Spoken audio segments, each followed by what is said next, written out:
Another body found in Lady Bird Lake. See what APD had to say. Students are on high alert after a recent robbery near campus. Stay tuned to learn when and where. UT is bringing holiday cheer and a new spin to this year's light show.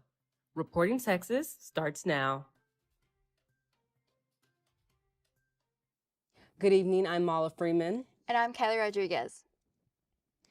Texas Lieutenant Governor Dan Patrick is pushing to outlaw all consumable THC this legislative session, which begins in just 40 days. Known as a chemical in marijuana that gets people high, current state law allows the sale of hemp products containing 0.3% of Delta-9 THC. Patrick says THC is appearing in products including beverages sold by retailers around the state and putting Texans' lives in danger. If passed, Senate Bill 3 would ban THC sales entirely.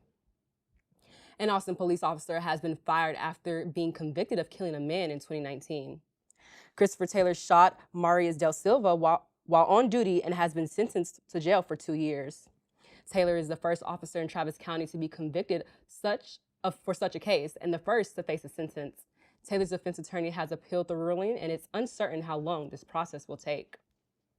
Concerns rise as another body was found in Lady Bird Lake, making it the 6th reported death at the lake this year. The Austin Police Department says it was a woman in her 60s, most likely experiencing homelessness. As temperatures dropped over the weekend, the detectives believe the woman was trying to find a place to stay warm.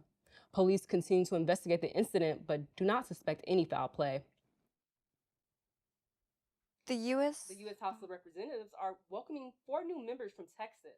They're replacing some long-standing Texas representatives. Some notable new members include the youngest Republican, Brendan Gill, the first openly gay Democratic woman, Julie Johnson, along with Democrat Sylvester Turner and Republican Craig Goldman. They'll be sworn in after the Speaker is elected on January 3rd. Texas lawmakers are set for a crucial meeting in this week as Republicans and Democrats in the House select their party leaders. Speaker Dade Feldman faces opposition from reformist Republicans over school vouchers and committee assignments. His challenger, David Cook, has strong backing within the GOP. The outcome of this race will define the House's direction in the next legislative season. President Joe Biden issued a full and unconditional pardon for his son, Hunter Biden, weeks before leaving office.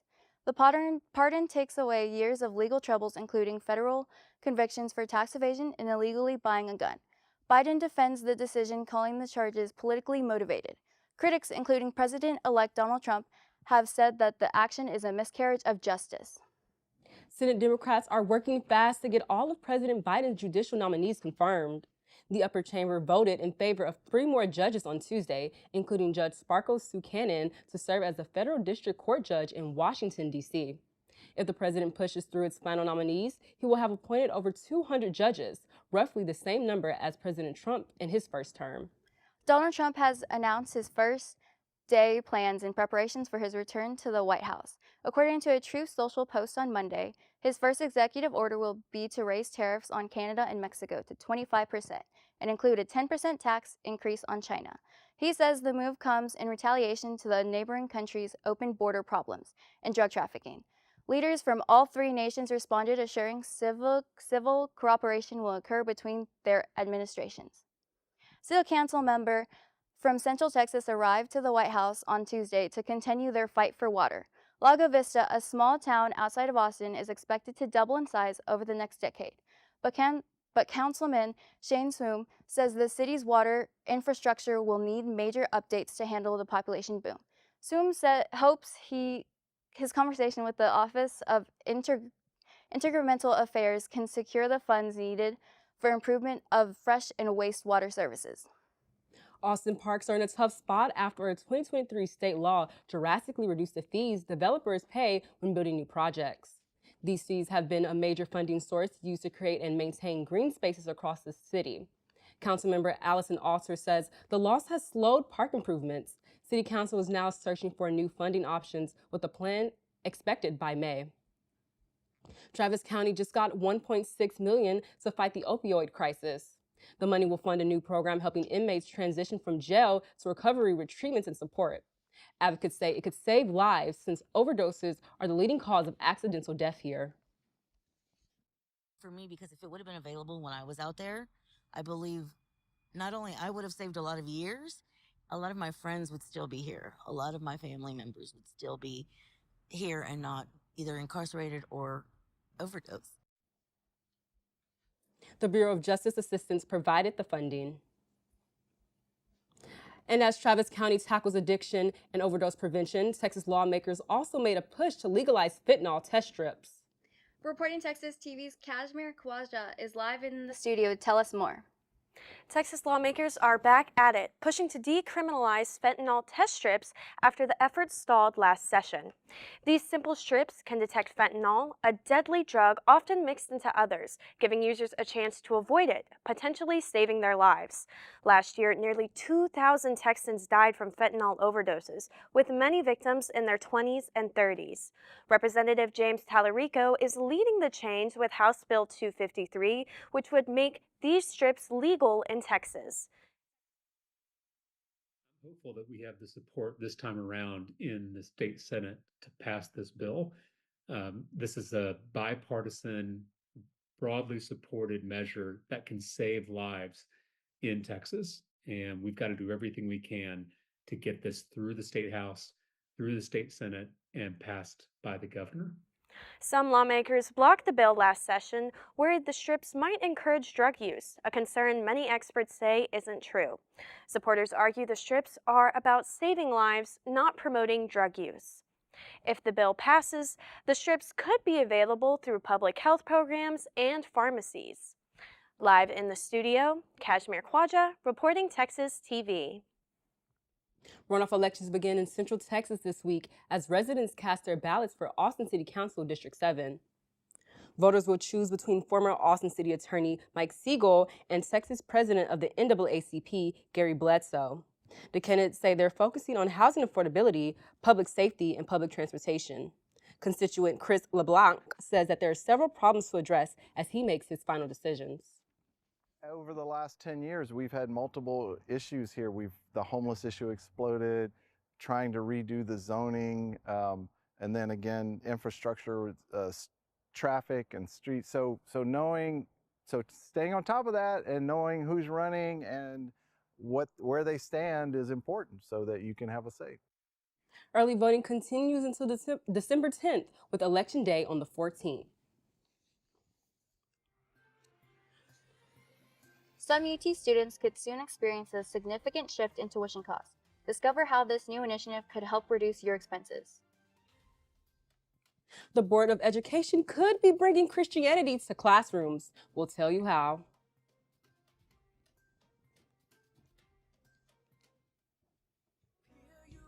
We all want our kids to grow up safe and healthy, so we show them how. And we tell them with honest conversations that let them know what we expect. Not just one time, but every chance we get. That's especially important when it comes to alcohol and other drugs. Kids not only need to know the dangers and how to avoid them, they need to hear it often from you. And when it comes to pain medications, opioids, they need to know that they should never be taken without a prescription and never shared with friends or family. It's dangerous and illegal. So talk with your kids and guide them through the challenges of growing up safe and healthy. Because when you talk, they hear you. For more information about talking with your kids about underage use of alcohol and other drugs, visit underagedrinking.samhsa.gov. So you can do it if you try. When it comes to making plans, you are the best. Those 9 months were also 273 days of planning. What about your daughter's first costume party? It was out of this world. And let's not forget those barbecues you plan in detail for your family and your more vegetarian by the day best friends. That surprise party for your parents' golden anniversary? You get the golden planning. The same way you plan each detail for those moments, start planning to protect you and your loved ones from a natural disaster. Sign up for local weather and emergency alerts. Prepare an emergency kit and make a family communications plan. Protecting your family is the best plan you can make. The State Education Board voted to allow religion to be a big part of curriculum in public schools. With this vote, elementary school students can start using the Bluebonnet materials as early as next year. Though the material won't be mandatory in classrooms, schools that choose to use it will receive extra funding from the state. Includes immunity for teachers that violate the First Amendment of the United States Constitution. So I'm not the only one who thinks that this is unconstitutional. Districts who implement the Bluebonnet curriculum will receive an additional $60 per student. A Republican representative also introduced a bill to allow students and teachers to pray outside of the instructional period. A Texas state agency requested over $300 million to boost financial aid access for students. The new proposal will guarantee the top 25% Texas high school graduates to receive grants already funded by the legislature. The goal is to assure high-performing students they will get financial aid regardless of the higher education path they choose. A new report is showing the effects of the student success after Senate Bill 17. Last year, the bill closed many DEI offices across Texas public institutes. The report looked at the past year's applications and graduate rates, among other statistics. The data showed a significant gender gap in graduation, with female students graduating at a higher rate than males. Big news for Texas students. Starting next fall, UT will offer free tuition for undergraduate families earning $100,000 or less. The expansion of the Promise Plus program is expected to be approved today by the Board of Regents, with $35 million going to support students at not just UT, but all universities in the UT system. Leaders say this move is part of their mission to make college more affordable. UT police are still looking for a suspect who robbed a woman on Thanksgiving Day near student housing on Kamal Street. Police say a man on a white or silver bicycle knocked the woman to the ground, threatened her, and stole her bag before leaving the area. The suspect wasn't armed. He's described as wearing a red beanie and dark clothing. UCPD are urging students to stay alert and report tips through Live Safe.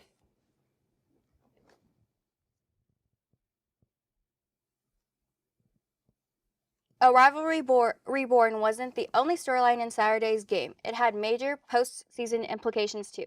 See how the showdown unfolded and what's next for the Longhorns. When you're taking out your holiday decorations, don't forget to take out a raincoat. It's getting cold and rainy here in Texas, so hang around for your 7-day forecast.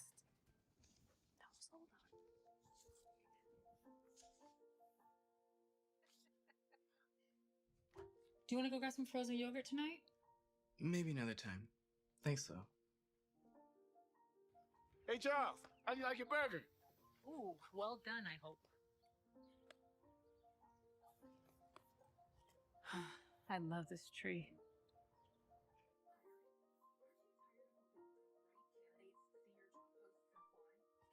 Hey, honey. We thought we'd try something new. Family art hour. Sit down. Okay, guys, what do you think? That is Oh, you got jokes. You're funny. That is you, and that is your son, and your other son.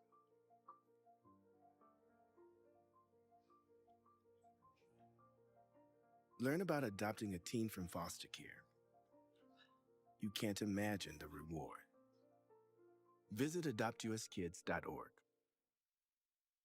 If you talk and they will hear you every single time. We're getting killed. Yeah, well, Kyle's not here. How come? Kicked off the team. Didn't Tim tell you? Kyle and some other kids got caught drinking beer in the park a couple of nights ago. Really? Yeah. Zero tolerance. He's out for the season. Come on, it's a first offense, right? That we know of. But why should that matter? He knew not to drink. I've made it clear to Matt that's what we expect from him. What have you said to Tim? Nothing really. You know, a lot of kids try it at this age, so. Yeah, well, a lot of kids don't try it too. I'm not saying that Matt's gonna be this perfect kid, but if I don't tell him what we expect and why he shouldn't drink, how's he gonna know? You think kids that age really listen? They never admit it, Bill, but they hear more than you think. Talk. They hear you. For more information about talking with kids about underage drinking, visit underagedrinking.samhsa.gov.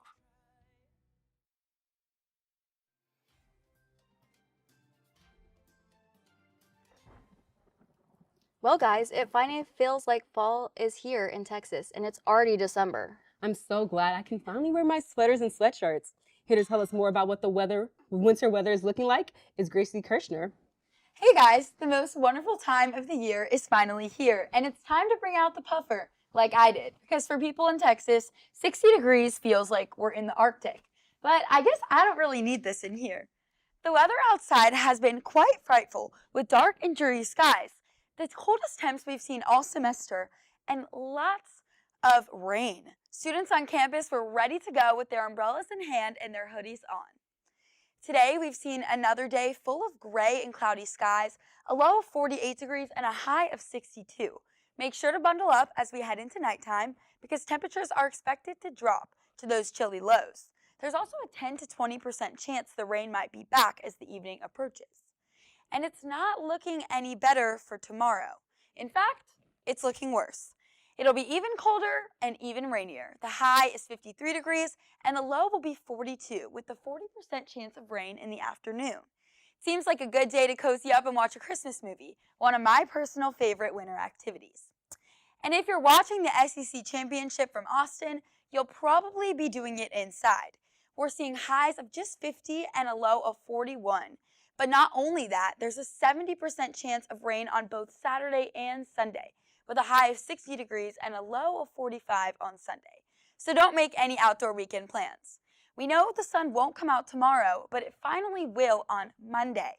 It'll be 76 and sunny on Monday and stay sunny with the rest of the week, but just with some colder temperatures. And if you're going to the game in Atlanta, you're in luck. You're sort of in luck. You won't have to worry about the rain because the weather in A-Town will be bright and sunny, but a little bit chillier. So make sure to pack some warm clothes and be ready to beat the Bulldogs. Personally, I'm from Atlanta, so I'm really excited to go home and bring all my friends back. What are y'all's plans for the game? I'm just going to chill with my family at home and watch it from the comfort of my couch. So fun.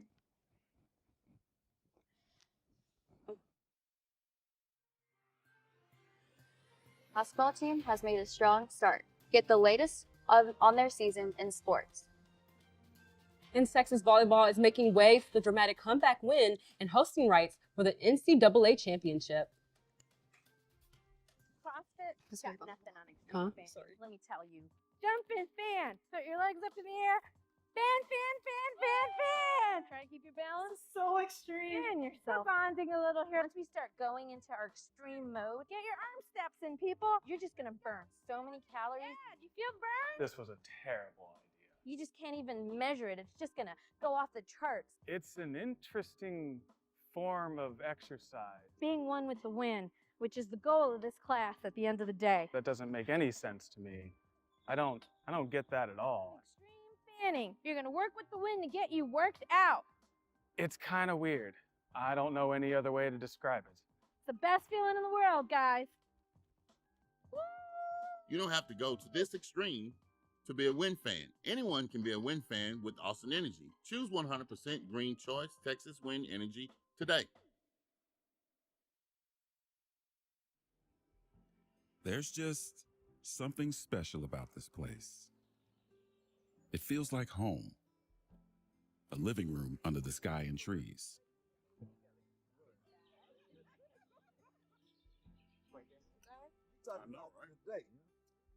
The fresh air and the vast expanse of green, all here for us to enjoy and to care for. We have a responsibility to look after this earth we call home, to preserve it for generations to come. Every small action contributes to a bigger change, and every one of us can make a difference. The forest feels like home, a place where memories are made, and together we can preserve and protect it.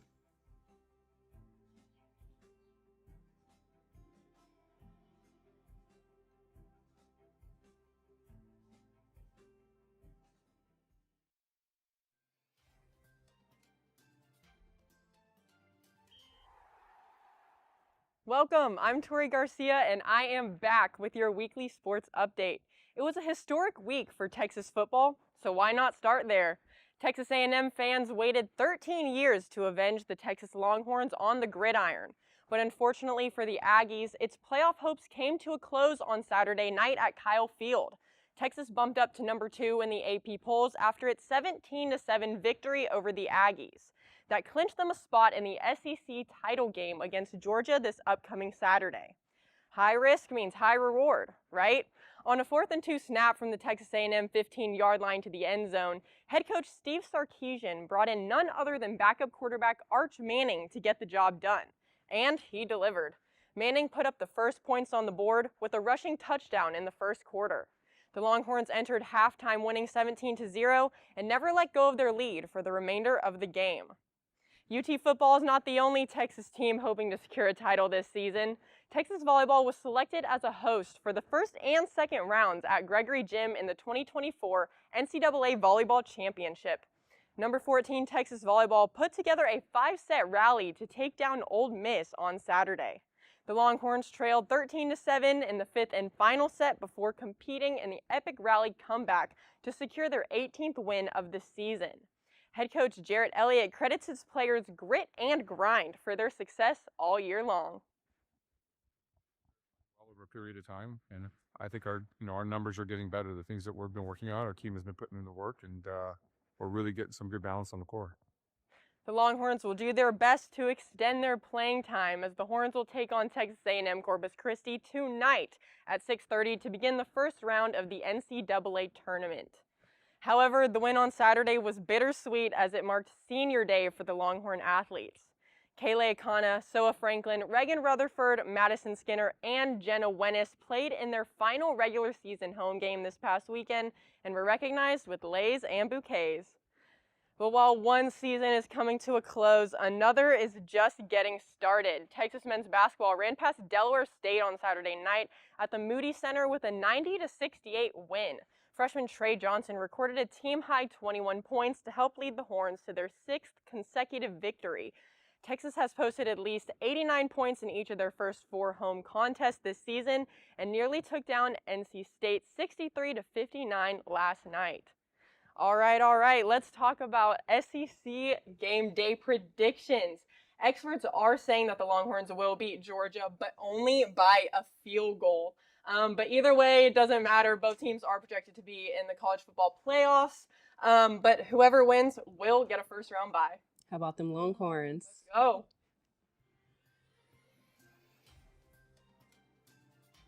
This holiday season, Zilker Park is bringing holiday magic to Austin.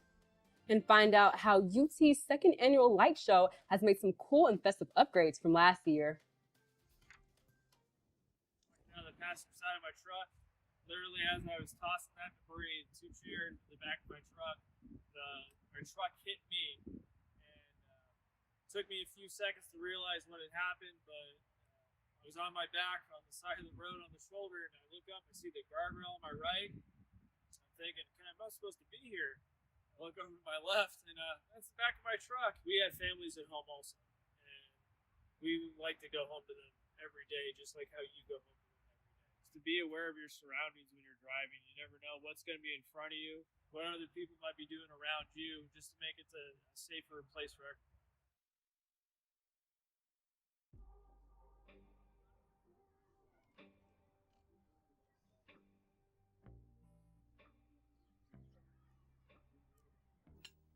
I don't know why you're so sad. You've got a roof over your head.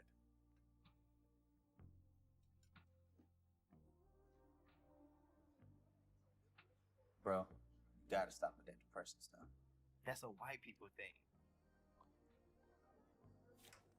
Escúchame, en esta casa los hombres no lloran.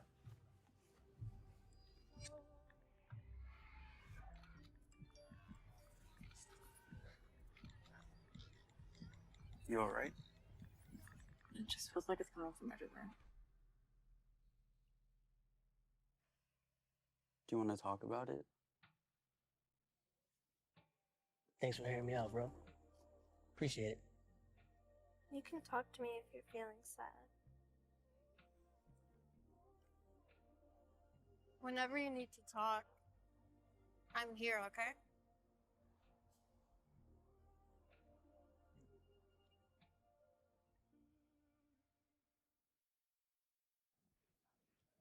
Holiday season is officially upon us as UT kicked off the most wonderful time of year with Longhorn Lights. Reporter Abby Chapman is live in a newsroom with the details. The orange and white lights along the drag will be on until January 1st, helping students get through the toughest part of the semester. Lights twinkling, the Longhorn Band playing, and apple cider and donuts mark the start of what could be an annual tradition for the University of Texas campus. Natalie Valdez, a UT freshman, says this is her first time experiencing the lights. I'm pretty sure the president, Jay Hartzell, is coming out, and also some of the football players. And I already see some of the little cheerleaders, so I'm pretty excited to see them. And President Hartzell did make an appearance by introducing the famous Longhorn Band, playing classic hits like Texas Fight and even Jingle Bells. So there's some holiday songs mixed in as well. So just adding to the holiday spirit and not making it as, UT focused and a little bit more holiday focused. UT started the Longhorn Lights last year. The only tweak made for this year was by adding more lights to the display and new holiday tunes. I think I've been really surprised by how charmed they are when they're leaving for the day. While the lights might not look exciting during the day, they come to life at night, bringing holiday spirit to UT's campus. 400,000 lights were put up for the Longhorn Lights. Thousands of lights wrap the 24 heritage oak trees that line Guadalupe Street. I think just getting in the Christmas spirit, just ready for all the Christmas carols to start and seeing all the wonderful lights. Emily Clark says seeing the lights helps her during the toughest part of the semester. It gets me excited during the down lows of finals and actually keeps me going. You can enjoy the light display every night from 5 p.m. to 10 p.m. To learn more about the Longhorn Lights, go to reportingtexas.com. Live in the newsroom, Abby Chapman, Reporting Texas TV. The holidays are just around the corner, and the Austin Trail of Lights is gearing up for its 60th anniversary this year. The Trail of Lights at Zilker Park will be open to the public on the night of December 10th, with a grand opening and run until the 23rd. Tickets are already available, but there are also a handful of nights where general admission is free, including opening night and UT night on December 11th. We have a senior here, Kashmir. Congratulations. Thank you. So what are your post-grad plans? Just kind of seeing what the future holds for me. Not too sure yet. Awesome, awesome. Thank you for joining us tonight on Reporting Texas TV. If you would like to check out any of our stories or our newscasts, please visit reportingtexas.com. Good night.